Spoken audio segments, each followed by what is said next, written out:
Vamos orar então? Espírito Santo de Deus, muito obrigado, Pai, que o Senhor tem nos dado um tempo de buscar do Senhor e conhecer do Senhor, conhecer as suas ações, conhecer como que o Senhor trabalha no meio das pessoas e que tudo é feito conforme a tua direção, tua revelação, teu ensinamento e o teu moldar nas nossas vidas. Nós queremos apresentar o nosso coração disposto a aprender, apresentar o nosso coração disposto a ser moldado pelo Senhor. Esvazia-nos de nós mesmos para que nós sejamos cheios de Ti. E tenha permissão, Deus, para lapidar as nossas vidas, tirando aquilo que não é do Teu agrado e ficando somente aquilo que o Senhor quer em nossas vidas. Senhor, flui no meio de nós, fala conosco nesse momento, através desse capítulo de Atos, e que o Senhor esteja presente na vida, na casa de cada pessoa que está participando com a gente dessa devocional. Te agradecemos e colocamos a nossa vida nas tuas mãos, em nome de Jesus. Amém. Amém. Então vamos lá, hoje a gente vai ver Atos capítulo 11, né, entendendo assim que ainda até o capítulo 3 a gente vai ver muito, o foco está muito em Pedro, e depois a gente vai ver que o foco vai mudar e vai começar a ficar o foco mais em Paulo, né?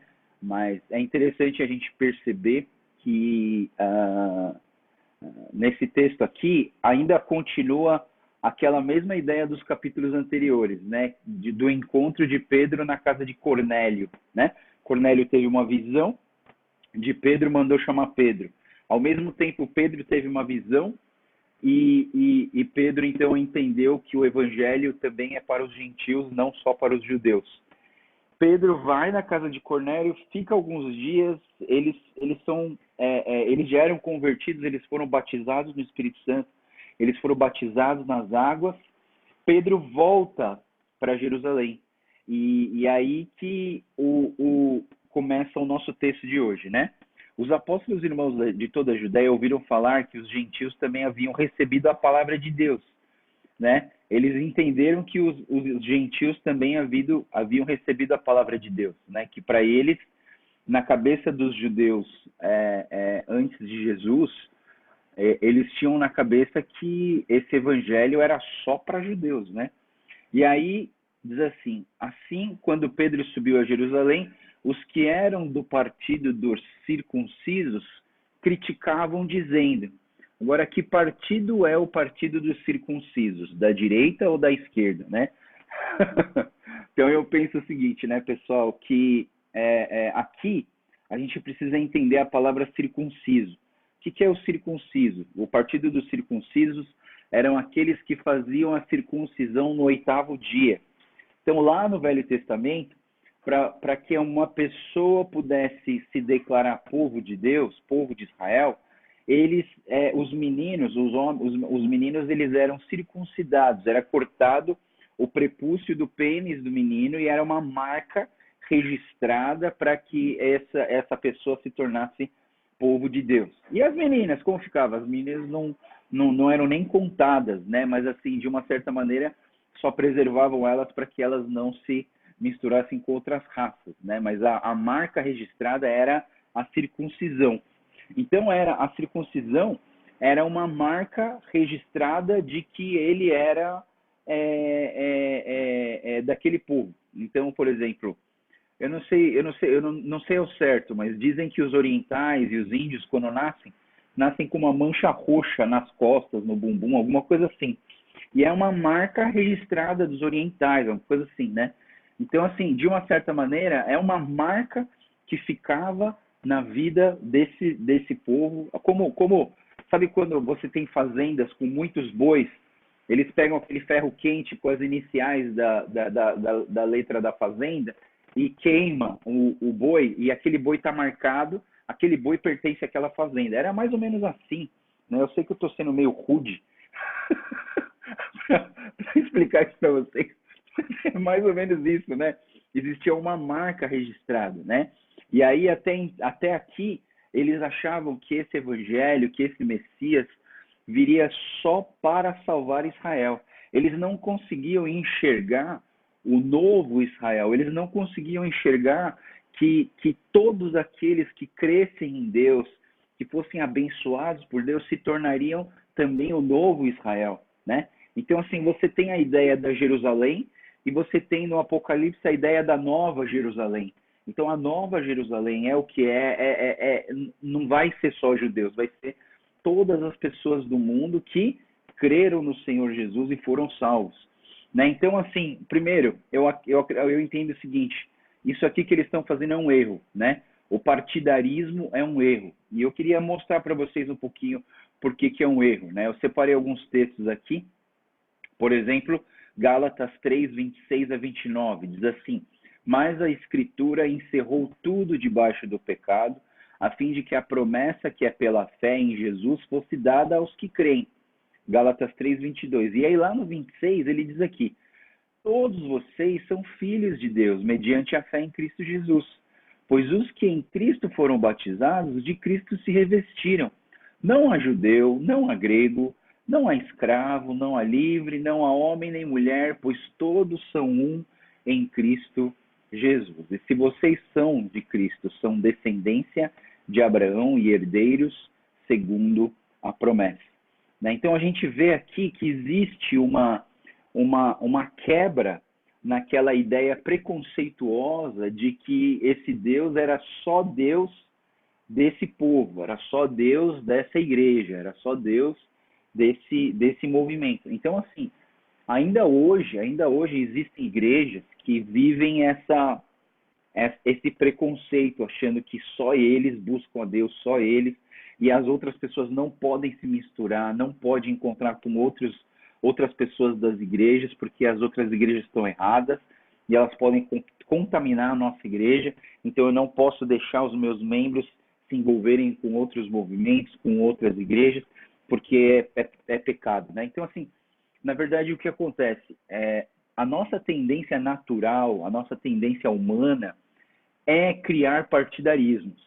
É por isso que hoje em dia a polarização é algo tão comum, porque a gente toma partido, né? A gente toma partido, a gente vê uma situação. Eu vou tomar partido pelo mais fraco, eu vou tomar partido pelo mais forte. A gente vê uma situação. Eu vou tomar partido por aquele, eu vou tomar partido por esse, né? Então a gente sempre tem essa questão do partidarismo. E a igreja deveria ser o lugar onde se quebra isso. Por quê? Porque Jesus fala assim: todos vocês são filhos de Deus mediante a fé em Cristo Jesus.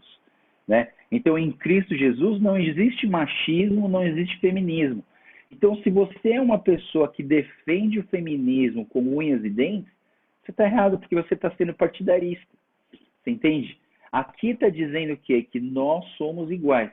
A não ser que você esteja lutando pela igualdade do gênero. Aí tudo bem, né? A gente está lutando por algo que é sair fora do partido feminista ou do machista para se tornar parte do reino. Né? O reino ele não é partidário porque, de uma certa maneira, você faz parte desse reino ou você não faz parte desse reino. Né? Isso não é um partido, isso na verdade é uma decisão sua em viver ou não da maneira de Deus ou não. Né? Então, assim, eu queria deixar bem claro aí que Deus é contra o partidarismo. Aí ele diz assim em Filipenses 2, 2 a 4, complete a minha alegria tendo o mesmo modo de pensar, o mesmo amor, um só espírito, uma só atitude. Nada façam por ambição egoísta ou por vaidade, mas humildemente considerem os outros superiores a si mesmo, cada um cuide não somente dos seus interesses, mas também do interesse dos outros. E eu digo para você, se você é bolsonarista, você sentaria com alguém que vota no Lula para conversar sobre política? Você entende, pessoal? Às vezes a gente tem falado muito sobre a cultura do cancelamento, né? Quando uma pessoa fala uma coisa que você não gosta, a gente tem o costume de cancelar essa pessoa da minha vida. Meu, cancelei você, você não existe para mim, não quero mais saber de você. Por quê? Porque essa pessoa falou algo que eu não concordo, essa pessoa falou algo que me machucou, então eu não vou mais, eu vou cancelar ela da minha vida. E eu penso aqui, né, que o Espírito Santo está usando Paulo para falar com os Gálatas, o Espírito Santo está falando com Paulo para falar com os Filipenses, e aqui nos Filipenses, Paulo e o Espírito Santo está falando para Paulo, Paulo, falar para o pessoal que nós precisamos ter o mesmo modo de pensar, o mesmo amor e um só espírito e uma só atitude. Qual que é esse mesmo modo de pensar? Não é que assim, se você acredita numa política de direita, você precisa acreditar numa política de esquerda. Acho que não. Você tem o direito de ter o seu próprio pensamento. Mas como que a gente tem o mesmo modo de pensar? Assim, ó. Eu não concordo com ele, mas eu vou andar com ele e eu vou tentar entender o que ele pensa. Entende? Esse mesmo pensamento, ambos os lados podem ter. Esse pensamento de conexão, esse pensamento de entender o próximo, esse pensamento de empatia, de se colocar na pele do outro para sentir o que ele pensa. Ao invés de simplesmente olhar pro que eu gosto, pro jeito que eu penso, porque as coisas têm que ser do meu jeito. Você percebe, pessoal, que todas as nossas brigas em casa, na família, no casamento, com os filhos, é justamente porque eu quero que as coisas sejam do meu jeito.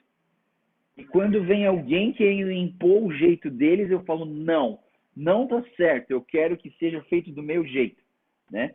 Eu já falei para vocês, eu e a minha esposa, a gente lava a louça de uma maneira diferente, né? Então minha esposa vem e joga todas as panelas dentro da pia. Eu detesto de lavar a panela primeiro, porque a panela tá tudo engordurada. Eu prefiro deixar todas as panelas em cima do fogão, lavo todos os pratos, depois eu lavo todos os copos, depois eu lavo todos os talheres e depois eu lavo as panelas para jogar em cima das outras coisas. Mas cada um é cada um. Você entende? Se toda hora que você for lavar a louça, você for ter que brigar com alguém, porque você não gosta de lavar desse jeito, tem que ser do outro jeito, a gente vai sempre estar em conflito e a gente vai sempre estar separado. Tenha o mesmo modo de pensar, em que sentido? Tá, puxa, a minha esposa colocou todas as panelas dentro da pia, beleza. Bom, já que sou eu que vou lavar, eu vou mudar o esquema. Aí eu jogo tudo, deixo as panelas no fogão e aí eu começo do jeito que eu quiser. Mas eu não vou chamar a Débora e falar assim, Débora, por que você colocou a panela dentro da pia? Por que você fez isso? Entendeu? O que é ter o mesmo modo de pensar? Não é que de agora em diante eu vou começar a lavar as panelas primeiro. Não vou. Não vou mesmo. O que eu vou fazer? Eu vou entender ela, falar, pô, esse é o jeito dela, mas eu tenho o meu jeito. Não vou brigar, mas eu vou entender que ela gosta assim e eu gosto de outro jeito. Então, quando eu for lavar, eu coloco as panelas para lá e lavo primeiro os pratos. Você entende, pessoal? Esse é o modo de pensar que nós deveríamos ter. Esse é o modo de pensar que é baseado no amor e no respeito. Esse é o modo de pensar que envolve em termos o mesmo espírito. Esse é o modo de pensar para que nós tenhamos a mesma atitude. Não é que a gente faça as mesmas coisas, mas que a gente tenha as mesmas atitudes de compreensão e de aceitação pelo nosso próximo. E não simplesmente por falar que você está errado e você está cancelado da minha vida. Por isso que ele fala, não façam nada por ambição egoísta ou por vaidade, mas humildemente considerem os outros superiores a si mesmos.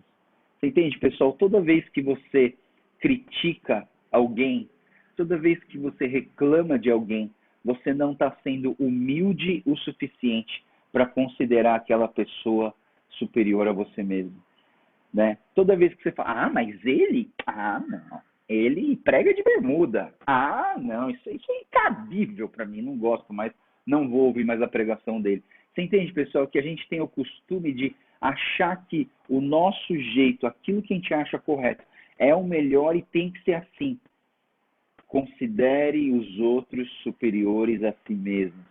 Pratique a humildade no seu coração. Vamos voltar lá para o texto, né? Então, assim, a gente tem aqui o partido dos circuncisos criticando, dizendo: Pedro, você entrou na casa de homens incircuncisos e comeu com eles. Na nossa lei está escrito que nós não podemos sentar na roda dos escarnecedores. Nós não podemos comer com os pecadores. E eu penso, né, pessoal, como que você vai alcançar os pecadores se você não anda com eles?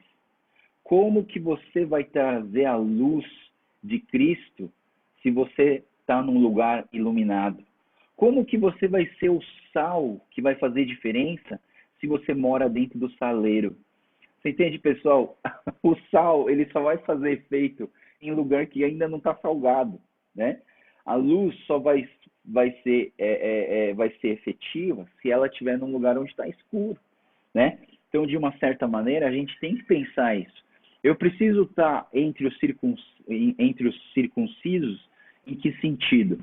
Né? No sentido da comunhão da igreja, no buscar de Deus, na reunião de oração, e eu penso que até no culto, né? Aí você fala para mim assim: Joel, você acha o culto é para crente ou o culto é para não crente? Uma pessoa que visita a nossa igreja, ela pode participar do culto ou ela não pode participar do culto? Existem igrejas até hoje que não deixam gente que não é crente entrar no culto. Mas eu digo o seguinte, pessoal, olha só, o culto é para crentes, não existe culto para não crente, né? Não existe culto para não crente.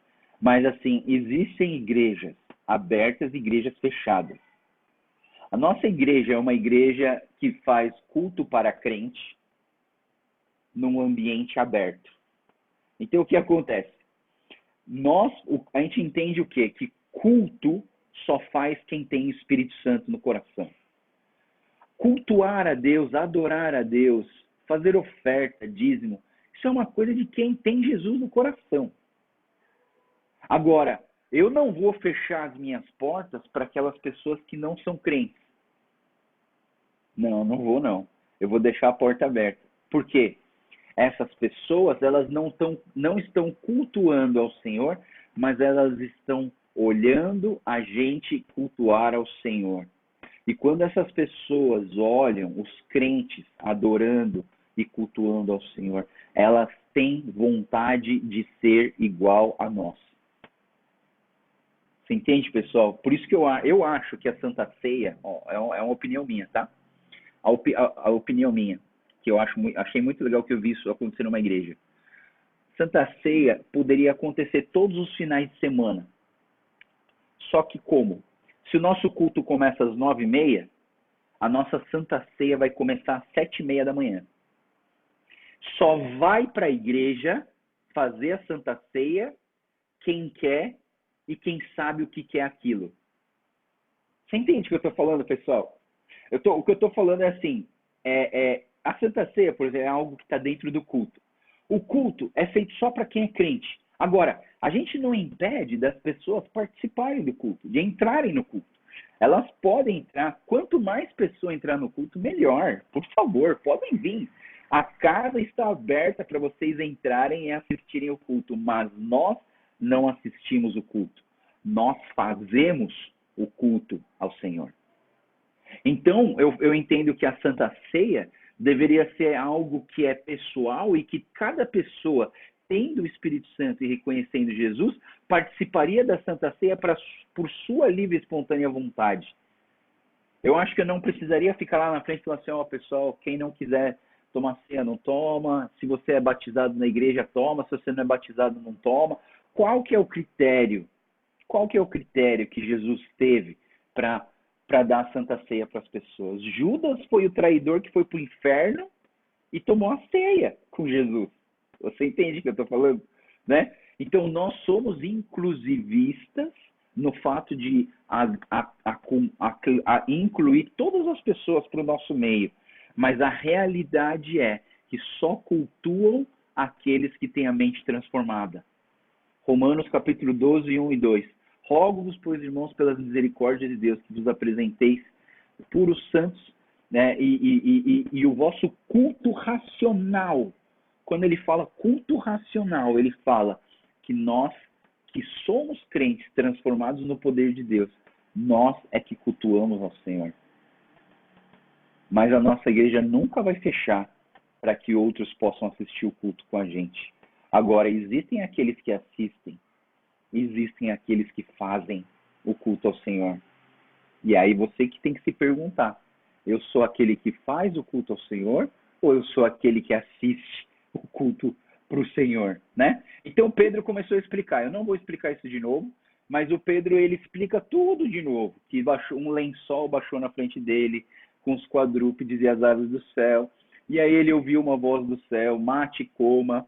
E ele falou, Senhor, nunca vou comer isso porque eu nunca comi nada impuro. E a voz de Deus falou aqui, não chame de impuro o que Deus purificou. Isso aconteceu 3 vezes. E aí, 3 homens que haviam sido enviados de Cesareia apareceram. E acho legal essa frase. O Espírito me disse que não hesitasse em ir com eles. E eu vou perguntar uma coisa para vocês, pessoal. Vocês acham que essa voz, o Espírito me disse que não hesitasse em mim em ir com eles. Essa voz veio de fora para dentro ou essa voz veio de dentro para fora? Pergunta. A voz vem de fora para dentro, a voz vem de dentro para fora? A voz vem de dentro para fora. Por quê? Porque o Espírito Santo, dentro de Pedro, falou para o Pedro, Pedro, não hesite em ir com eles. Você entende, pessoal? Às vezes a gente fica esperando uma voz do céu aparecer nas nossas vidas. Às vezes a gente fica assim, né? Será que eu vou para a igreja? Será que eu não vou para a igreja? Será que eu vou para a igreja? Será que eu não vou para a igreja? Aí você fala assim, tá bom, Deus, eu vou fazer o seguinte, eu vou sentar aqui no sofá, assistindo televisão, e se você quiser que eu vá, você me dá um grito aí do céu para eu poder saber que é para ir para a igreja. Pessoal, não, isso não acontece com você. Sabe por quê? Porque o Espírito Santo habita dentro do seu coração. O Espírito Santo não vai falar tudo o que é para você fazer, mas tá tudo o que é para você fazer, o Espírito toca no seu coração. Ele te dá paz. Ele toca no seu coração. Quando está errado, toca um alarme na nossa vida. Você está fazendo uma compra de supermercado, a mulher fez a conta errada. Ela achou que você tinha dado R$50, mas você deu R$10. Aí vem um troco de R$43.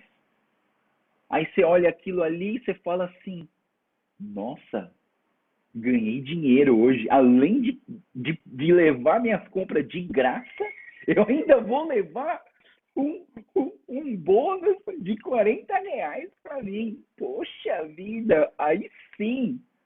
Só que se você é crente, se você tem o Espírito Santo, alguma coisa lá dentro de você começa a apitar um alarme.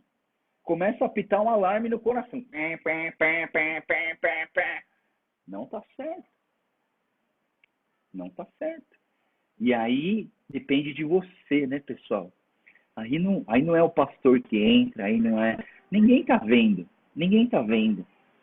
E aí você que decide se você quer ouvir a voz do Espírito ou se você quer ouvir a voz da carne. E aí que vem a voz da carne e fala pra gente, não, sai ganhando. Olha, quanta coisa boa que você pode fazer. Você pode, desses R$40, você pode até dar R$10 de oferta. Olha que carnal que a gente é. A gente é muito carnal, né? Então eu penso, né, pessoal, não, a gente precisa fazer o que é certo. E o Espírito Santo, ele vai alertar a gente. Quanto mais próximo do Espírito Santo você tiver, mais perto de Deus, mais fácil e mais nítida vai ser a voz do Espírito Santo dentro de nós. Então o Espírito Santo falou com Pedro, aí ele continua falando, daí olha só que interessante, a explicação de Pedro para os judeus, os crentes circuncisos de Jerusalém. Quando comecei a falar, o Espírito Santo desceu sobre eles como sobre nós no princípio. Olha que interessante, pessoal. A mesma experiência que eles tiveram em Atos capítulo 2.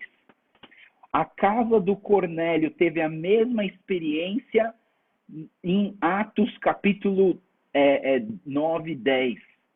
Você entende, pessoal? Você vê como que é importante a gente entender que aquela mesma experiência com o Espírito Santo em Atos 2, a mesma experiência em Atos 10 na casa do Cornélio, pode ser a mesma experiência que a gente vai sentir hoje na nossa casa. A mesma experiência que a gente vai experimentar na nossa igreja hoje. Você entende, pessoal, que não foi um fato que aconteceu em Atos 2 e que nunca mais aconteceu no mundo. Já aconteceu várias vezes. Várias vezes.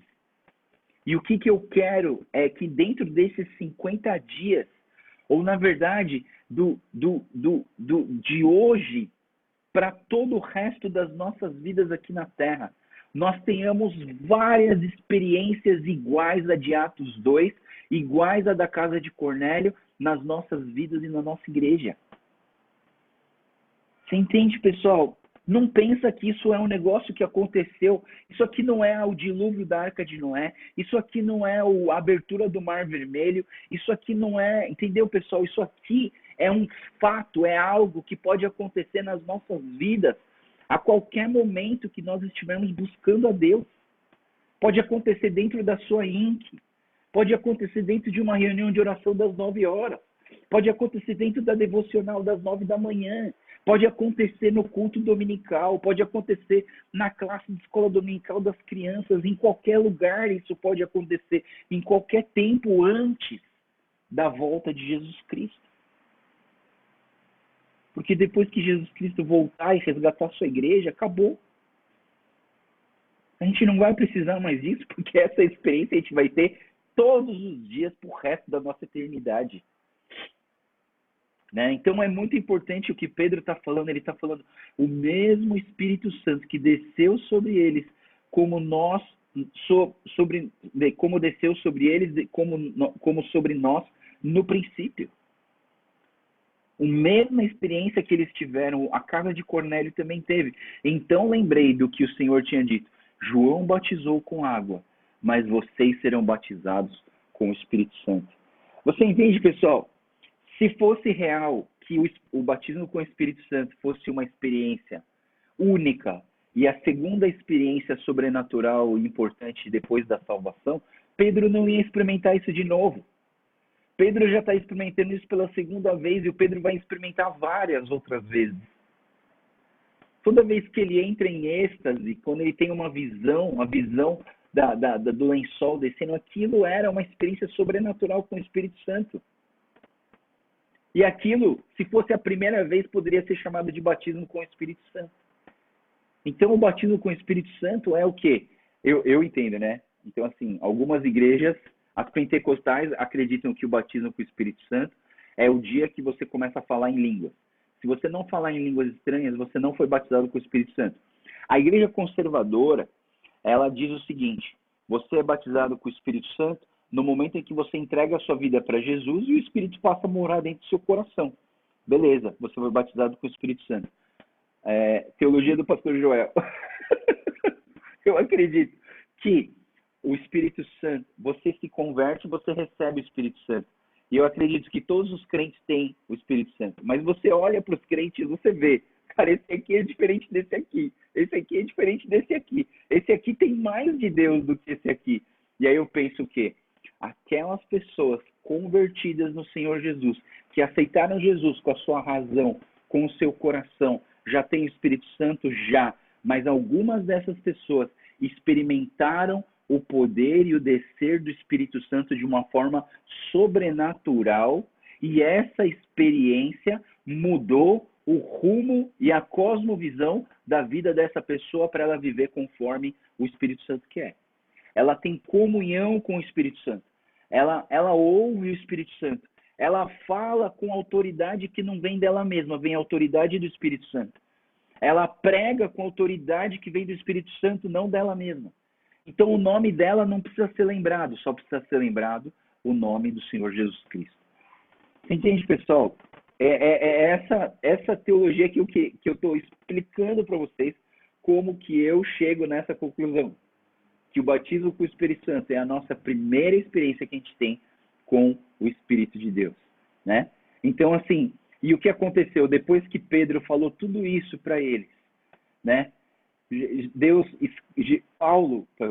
Pedro esclareceu toda essa situação para eles. Diz o seguinte, a coisa mais linda desse texto, pessoal, mais linda. Diz assim, não apresentaram mais objeções e louvaram a Deus, dizendo, então Deus concedeu arrependimento para a vida até mesmo aos gentios. E essa aqui é a coisa mais linda do mundo. Sabe o que é, pessoal? É esses caras, esses judeus circuncisos, que tinham uma cabeça preconceituosa, achando que a verdade deles era a melhor e a certa. Eles não apresentaram objeções, ou seja, eles falaram assim, Pedro, obrigado pelas suas explicações. Eu não quero ser uma pessoa preconceituosa, eu quero viver a unidade. Eu quero ter o mesmo pensamento, o mesmo modo de pensar, o mesmo amor, um só espírito, uma só atitude. É exatamente isso que eles fizeram. Não apresentaram mais objeções e louvaram a Deus. Isso aqui, pessoal, existe um ato de submissão. Isso significa o quê? Que você duvidar, você questionar a sua liderança não é errado. Você questionar a sua liderança de algo que você não concorda não é errado. Mas se o Espírito Santo fala através da liderança, e se esse mesmo Espírito confirma no teu coração moldável, no seu coração ensinável de que aquilo está certo, você precisa aceitar e louvar o Senhor. E isso é submissão. E eu vou falar uma definição de submissão fantástica que eu aprendi esses dias, pessoal. Submissão é estarmos debaixo da mesma missão. Submissão é estarmos debaixo da mesma missão. Por que as mulheres precisam ser submissas aos seus maridos? Porque os seus maridos dão a vida pela sua esposa. E aí o que acontece? Por que eu consigo me submeter ao meu marido quando a gente pensa assim, né? Como eu consigo? Porque submissão é que ambas as pessoas estão debaixo da mesma missão. E isso é muito bonito, pessoal. Se a gente entender, isso é muito legal. Então, para terminar, a gente tem outro texto que vai falar sobre a igreja de Antioquia, né? A partir do versículo 19 até o 30, ele vai falar sobre a igreja de Antioquia. E a igreja de Antioquia, diz assim o texto, né? Os que tinham sido dispersos por causa da perseguição, desencadeada com a morte de Estevão, chegaram até a Fenícia, Chipre e Antioquia, anunciando a mensagem apenas aos judeus. Olha só. Então, quando eles chegaram em Antioquia, eles tinham sido dispersos, porque eles eram judeus convertidos, e eles chegaram ali, nessa região da Antioquia, né, na Fenícia, Chipre e Antioquia, e eles anunciavam a mensagem somente aos judeus. Alguns deles, todavia, cipriotas e sirineus, foram a Antioquia e começaram a falar também aos gregos, contando-lhe as boas novas a respeito do Senhor Jesus. Então, assim, começou a mudar o conceito de que essas boas novas, esse evangelho, essa salvação de Cristo Jesus era só para judeus. Mas não, a gente começa aqui a abrir a porta da nossa igreja para que todas as pessoas entrem, não só os japoneses. Você entende o que eu estou falando, pessoal? Às vezes a gente fala assim, nós somos um concílio Nikkei, nós temos que evangelizar só japoneses. Pessoal, se você pensa isso, está errado. Está errado, a gente tem que evangelizar todo mundo. Se a gente tem muito japonês dentro da igreja e a gente vai ter um ministério em japonês dentro da igreja, tudo bem, não tem problema. Agora, que a gente não vai falar de Jesus para quem não é japonês, está completamente errado, né? Por quê? Porque no céu não vai ter só japonês, o céu vai ter de tudo, né? E aqui, então, a gente está vendo... Lembra que eu falei, não sei se você vai lembrar qual foi a pregação que eu trouxe, mas assim, acho que a pergunta era por que os discípulos precisavam do poder de Deus?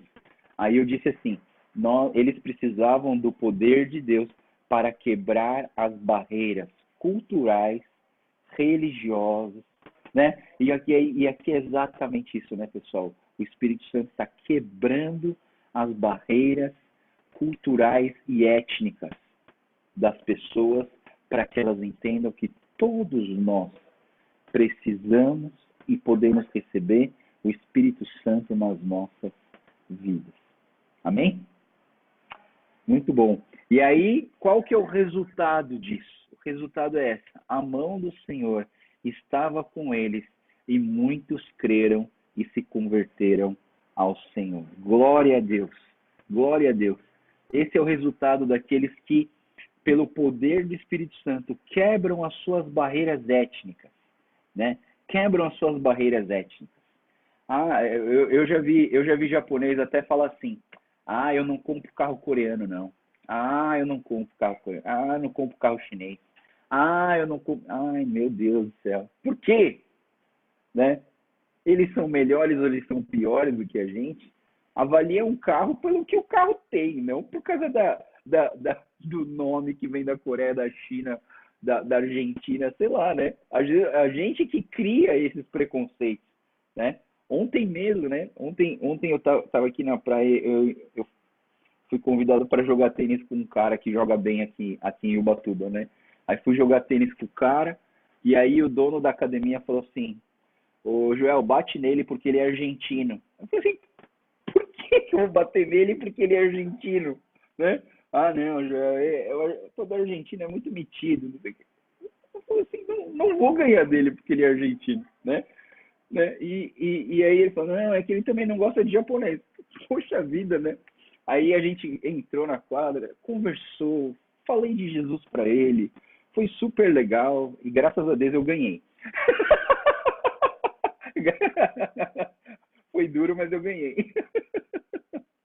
Mas assim, que o Espírito Santo possa quebrar os nossos preconceitos também, irmãos. Que a gente possa viver aquilo que eu falei para vocês em Efésios, né, em Filipenses. Tem o mesmo modo de pensar, tem o mesmo amor, um só espírito, uma só atitude. Nada façam por ambição egoísta ou por vaidade.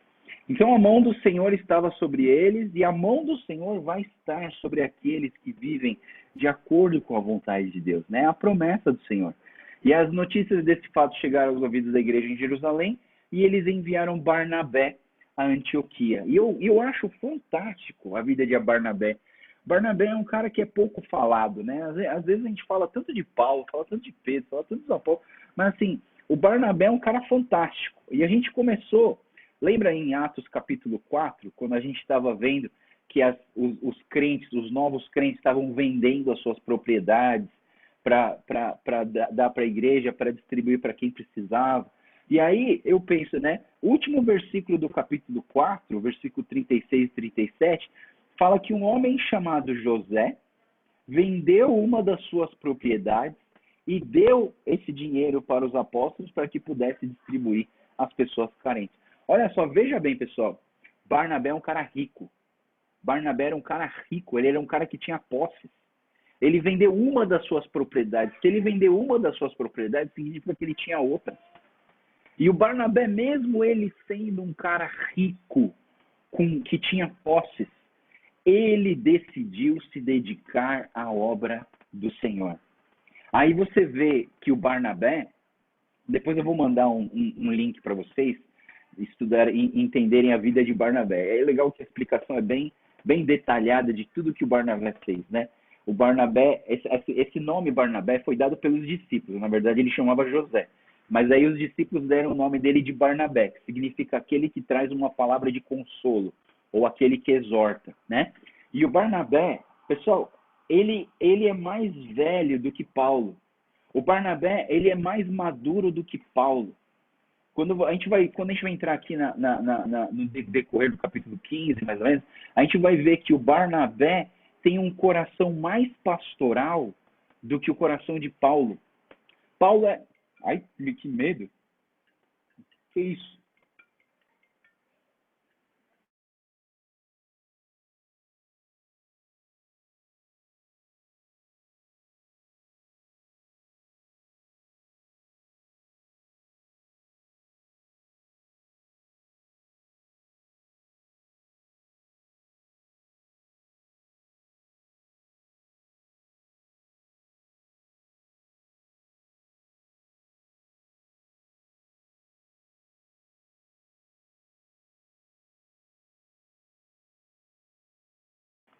Desculpa.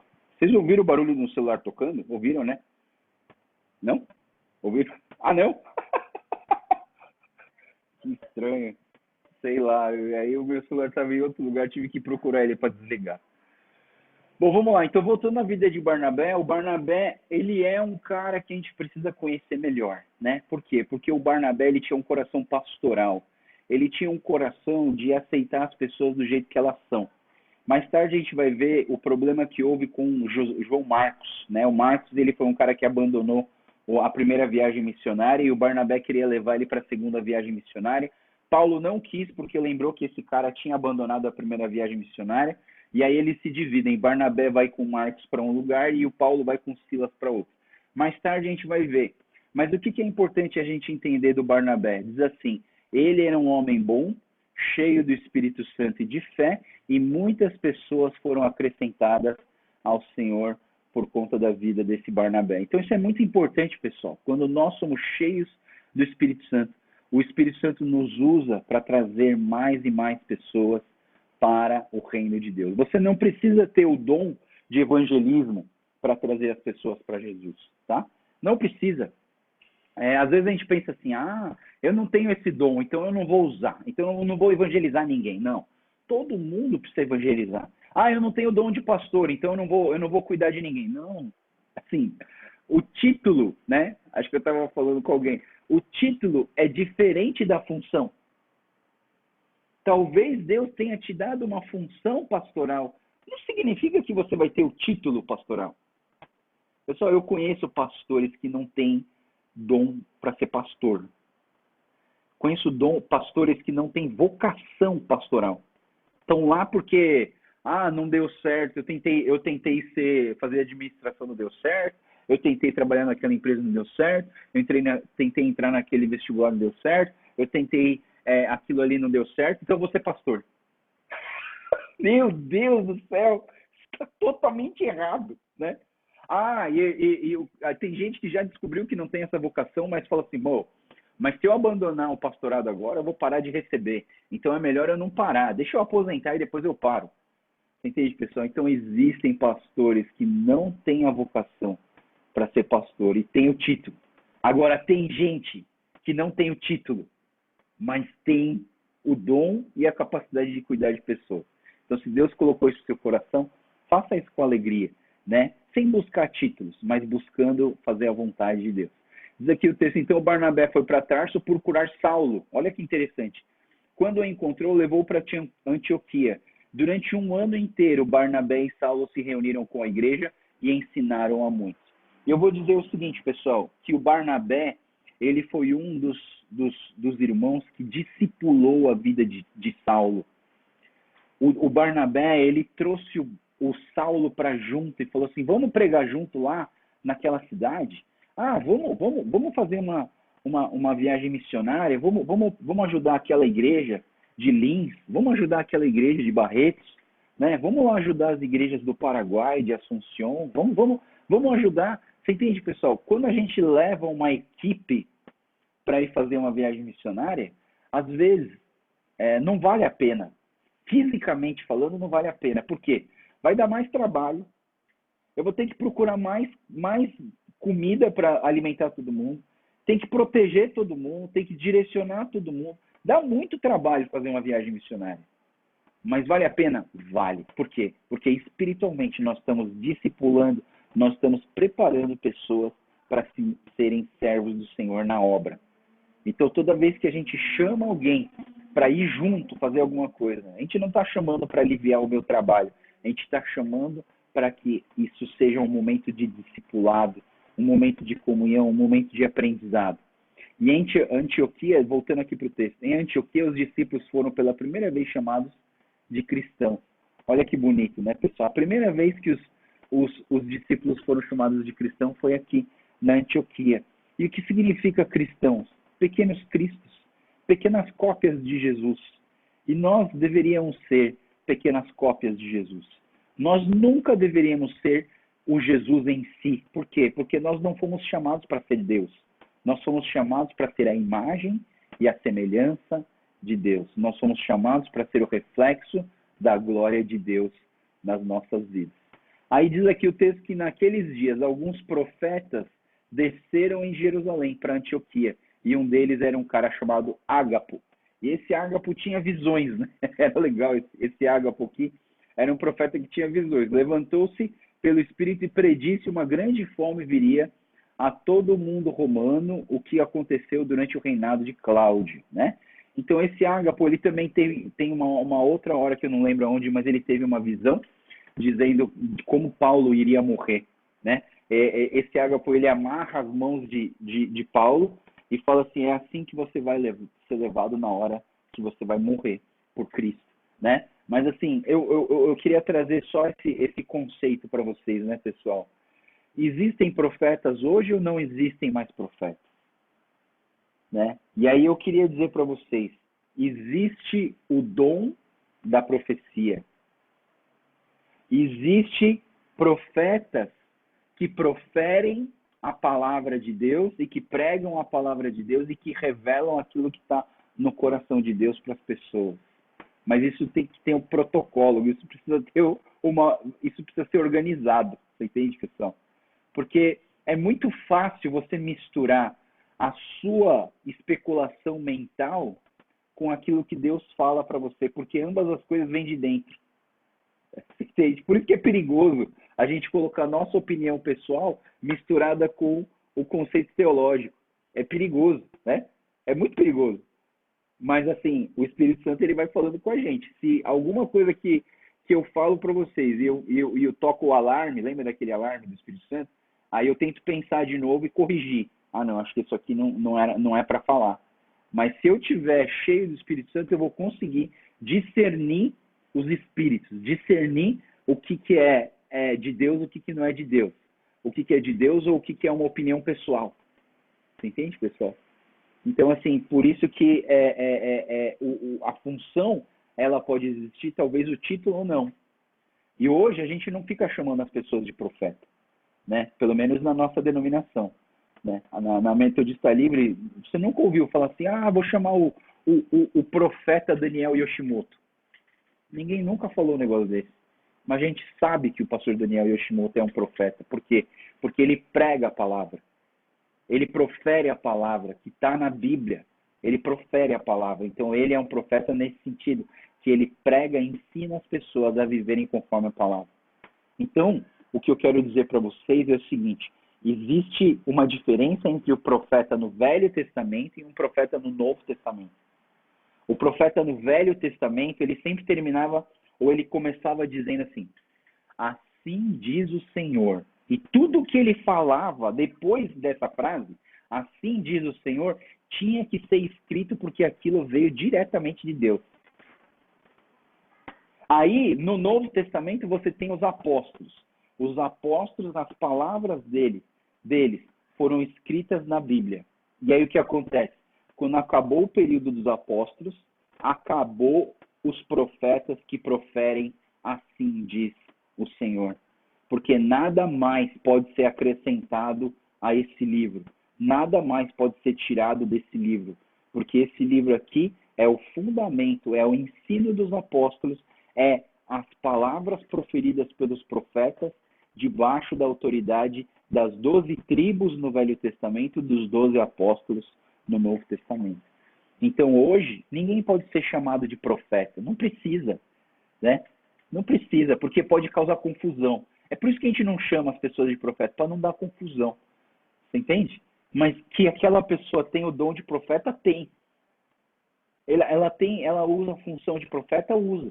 Então, quando você abre Efésios capítulo 4, 11, fala assim, eles designou alguns para apóstolos, profetas, evangelistas, pastores e mestres. Foi o teste que vocês fizeram. Não sei se todo mundo fez aqui, né? Mas assim, todo mundo fez um teste, né? E eu queria, por exemplo, que nas Incs a gente pudesse fazer o teste e falar um para o outro como que foi essa experiência de fazer o teste. O que saiu naquele teste, né? E eu vejo que alguns falaram assim, nossa, pastor, deu errado. Esse teste aqui não deu certo. Mas, assim, na verdade, assim, o teste não é super conclusivo, entendeu? O teste é só para dar uma direção. De repente, você E assim, esses dons de Efésios, dos ministérios, né, do capítulo 4 de Efésios 4:11, eles são muito genéricos, né? Não são específicos, né? Se você recebeu o dom de apóstolo, você precisa fazer missão na África. Não é assim, né? É um pouco mais generalizado, tá bom, pessoal? Então o texto termina falando que esse profeta veio. Eu queria falar um pouquinho sobre o profeta nos dias de hoje. E aí termina dizendo assim: os discípulos, cada um segundo as suas possibilidades, decidiram providenciar ajuda para os irmãos que viviam na Judéia e fizeram, enviando as suas ofertas aos presbíteros pelas mãos de Barnabé e Saulo. E o que é isso, pessoal? Isso aqui é ação social. Dentro da igreja, o Espírito Santo nos conduz para que nós podemos pegar o nosso recurso financeiro e ajudar aqueles que precisam, né? Isso aqui é a direção do Espírito Santo. O Espírito Santo, ele nos ensina a dar, a ser generoso na oferta, para que a igreja se sustente, para que pessoas sejam abençoadas. O Espírito Santo, ele usa profetas para falar com a gente. O Espírito Santo nos ensina a aceitar as pessoas do jeito que nós somos, né? Então, vamos fechar os nossos olhos e vamos olhar para o estudo de hoje e vamos pedir para Deus, Espírito Santo de Deus, né? Abra sua boca, fala para o Espírito Santo de Deus alguma coisa que Deus, ele tocou no seu coração hoje. Espírito Santo, eu sei que o Senhor é um Deus que aceita as pessoas, que não tem barreiras étnicas. E Deus, Espírito Santo, me ensina a quebrar essas barreiras com as pessoas. Espírito Santo, me dá autoridade da tua palavra. Espírito Santo, me dá um coração humilde para me submeter e para aceitar os outros superiores a mim mesmo. Espírito Santo, me dá o mesmo pensamento, a mesma atitude, a mesma forma de pensar. Espírito Santo, me ensina a ser como Barnabé, que tinha um coração pastoral, que amava as pessoas, que chamava as pessoas para perto. Oh, Espírito Santo, me dá poder da tua palavra para que eu possa pregar e as pessoas se converterem e conhecerem o Senhor Jesus. Espírito Santo, molda meu coração e a minha mente para que o meu coração seja ensinável como aqueles do partido dos circuncisos que não tiveram mais objeção e que louvaram ao Senhor e aceitaram a correção. Espírito Santo, me dá um coração ensinável, ensina, guia, Senhor, as nossas vidas.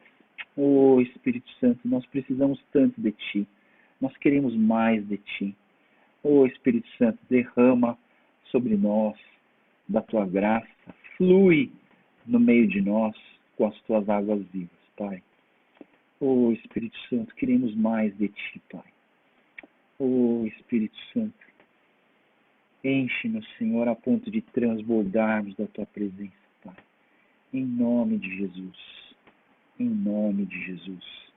Obrigado, Deus, por essa devocional de hoje. Obrigado porque o Senhor é um Deus tão bondoso que se importa com a gente. Obrigado, Pai, por tantos ensinamentos que a gente tem tido. Que o Senhor possa estar moldando o nosso caráter. Que nós possamos viver aquilo que o Senhor falou para Paulo aos Filipenses, de termos mesmo pensamento, mesma forma de pensar, mesmo espírito, mesmo coração. Oh, Jesus, dá esse coração humilde para todos nós. É o que nós te pedimos e oramos em nome de Jesus. Amém. Amém, pessoal. Obrigado. Eu acho que eu me estendi demais hoje, falei muito. Desculpa. Tá bom? Deus abençoe. Sábado a gente se vê de novo na devocional. E deixa eu falar para vocês, sábado, então, é capítulo 12, tá? Sábado é capítulo 12, a gente vai ler o capítulo 12, já deixa lido para a gente estudar ele no sábado de manhã às 9 horas, tá bom? Deus abençoe a todos e a gente se vê por aí. Tchau, tchau!